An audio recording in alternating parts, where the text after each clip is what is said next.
안녕하세요. 알아두면 삶이 힘이 되는 채널 매일 3분입니다. 여러분들 자격증을 따는 이유가 뭐예요? 한마디로 취업을 하기 위해서겠죠. 그런데 자격증을 따도 취업이 되지 않는 쓸모없는 자격증들이 너무 많다고들 하세요. 과연 이런 자격증이 의미가 있을까요? 인터넷에 중년 여성 자격증으로 검색을 하면 이 자격증에 관련된 글들이 끝도 없이 이어져요. 대부분 내용이 중년 나이임에도 이 자격증을 취득하고 꿈에 그리던 직장까지 얻게 되어서 너무 행복합니다. 뭐 이런 내용이에요. 위와 같은 글들이 줄줄이 계속 나오니까 이 자격증만 따면 취업이 될 것 같은 생각이 막 들죠. 그런데 사실 이 글은 대부분 그냥 광고예요. 상단에 뜨고 예쁘게 잘 만들어진 글은 100% 광고글이라고 보시면 맞아요. 이 글들의 내용이 거짓말이다, 사기다 이런 얘기가 아니에요. 일부 진실 속에서 말하지 않는 부분이 더 많다는 사실을 얘기하는 거예요. 이 자격증이 무엇일까요? 바로 사회복지사 2급 자격증이에요. 일단 이 얘기를 하기가 조심스러운 부분이 현직에서 열심히 일하시는 사회복지사님들이 계시고 또 직업에 만족하고 사명감으로 일하시는 분들이 계시다 보니 좀 조심스러운 게 사실이에요. 다만 오늘 얘기는 모든 경우를 일반화해서 말씀드리는 건 아니에요. 제가 말씀드리고 싶은 부분은 광고에서 말하는 것처럼 이게 과연 중년 여성 자격증이 맞는가 하는 부분이에요. 우리 50대 60대 여성분들이 학점은행제를 통해서 사회복지사 자격을 취득했을 때 과연 광고처럼 해피한 결과를 얻게 될 것인가 하는 부분을 짚고 가자는 거예요. 그러니 열심히 일하시는 많은 사회복지사님들을 폄훼하는 내용이 아니라는 사실을 알아주세요. 뒷부분에 사회복지사 자격증이 유용한 경우도 같이 소개할게요. 그럼 지금부터 수많은 광고글들이 공통적으로 말하는 내용들이 있는데 이 내용이 사실인지 확인해 볼게요. 끝까지 집중해 주세요.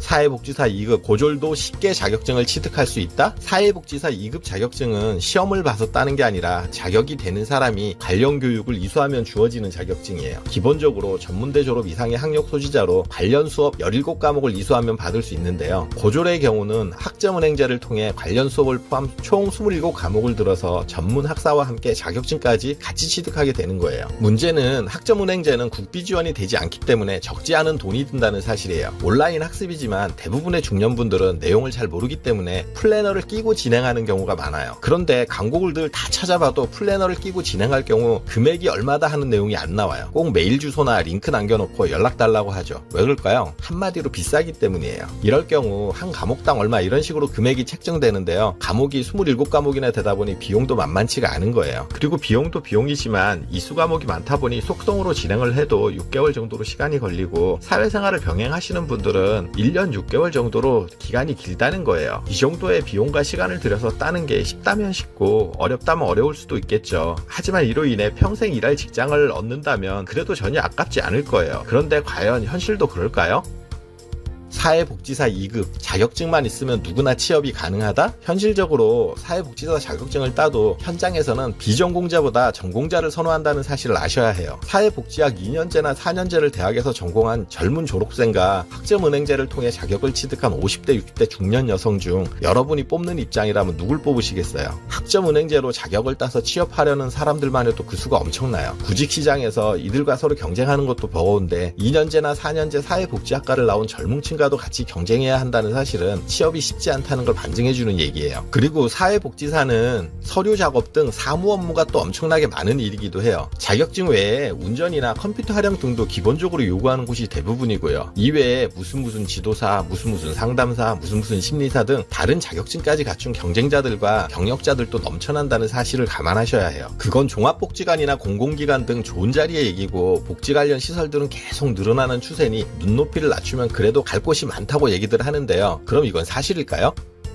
사회복지사 2급 미래 전망이 밝은 직업이다? 저출산 고령화와 복지정책 확대로 인해 사회복지 관련 시설은 꾸준하게 늘어나고 있고 또 다양한 종류의 시설이 있기 때문에 취업이 폭이 넓어서 문제가 없다고 얘기하는 분들이 있어요. 그리고 인공지능, 로봇 등 4차 산업이 발달해도 사회복지사는 대체하기 힘들기 때문에 미래 유망 직업이라고 하시는 분들도 계시고요. 일단 4차 산업부터 얘기해보면 기술은 불편한 것을 개선하는 것이 우선 목표이자 역할이에요. 사회에서 가장 불편한 부분들이 어딜까요? 생각해보시면 복지나 케어 분야가 먼저 실현해야 할 목표가 될 거예요. 물론 대체할 수 없는 감정적인 부분, 인간적인 부분이 분명 존재하지만 그것보다는 사람의 힘이 아닌 로봇이나 인공지능으로 대체될 부분도 많다는 얘기예요. 사회복지사가 할 일과 로봇이나 인공지능이 할 일이 구분될 거고요. 기술이 발달하면 할수록 실제 사회복지사 수는 더 줄어들 거라는 게 제 생각이에요. 또 2022년 12월 기준으로 우리나라에서 사회복지사 자격증을 취득한 사람이 1, 2급 포함 무려 139만 명이 넘어요. 또 매년 전공학생들 포함해서 10만 명 가까운 새로운 사회복지사가 나오고 있고요. 그런데 현재 우리나라에서 충족 가능한 사회복지사의 수요는 대략 60만 명 정도라고 추산하고 있어요. 이미 2배 넘게 포화 상태인 거예요. 새로운 사회복지 관련 일자리가 나온다고 해도 그것보다 대기자들이 훨씬 더 많다는 얘기예요. 따놓고 일 안 하는 장롱면허 사회복지사도 많다고 얘기하시는데요. 하지만 또 매년 새롭게 자격증을 취득하는 인원도 많기 때문에 취업은 갈수록 좁은 문이 될 거예요. 사회복지 시장 자체야 파이가 좀 더 커질 수 있겠지만 그걸 나눠 가져야 할 사회복지사들이 훨씬 더 많다 보니 그 자리가 50대, 60대 여성분들에게까지 돌아올지는 또 다른 문제라는 거예요. 사회복지사 2급 중년 이상도 취업이 잘 된다? 우리나라 직장문화 특성상 나이가 많으면 취업에 불리한 것은 어쩔 수 없는 현실이에요. 해마다 각 대학의 사회복지 전공 졸업생들이 쏟아져 나오는데요. 어떤 조직이든 좀 더 젊은 지원자를 선호하기 마련이에요. 막내로 들어온 신입 직원이 팀장보다 나이가 많다면 일 시키기가 불편하지 않겠어요? 그래서 아예 뽑을 때 그런 점을 감안해서 연령 제한을 두는 곳이 많다 보니 나이가 들면 불리할 수밖에 없어요. 물론 시설에 따라서 어느 정도 나이가 있고 사회 경험이 있는 복지사를 선호하는 곳도 있는 건 사실이에요. 이런 곳이 많지 않은 것도 문제지만 이런 난관을 모두 넘어서 취업을 한다 해도 단기 계약직인 경우가 대부분이라는 사실도 알아두세요. 별다른 사유가 없다면 계속 계약이 연장되지만 그래도 정규직과는 느낌이 다르죠. 계약이 해지될 경우 나이 때문에 또 다른 곳을 찾기가 더 힘들어지는 문제가 생기죠. 그리고 괜찮은 자리는 이미 TO가 꽉 차 있어서 자리가 잘 나지 않는 데다 자리가 나더라도 스펙 좋은 경쟁자들이 대기하고 있는 현실이에요. 사회복지 쪽은 워낙 분야가 다양하고 많다 보니 이중률이 높아서 여러분들에게 기회가 돌아오는 경우도 있어요. 그런데 이중률이 다른 곳보다 높다면 처우나 환경, 인간관계 등 이유가 있는 거겠죠?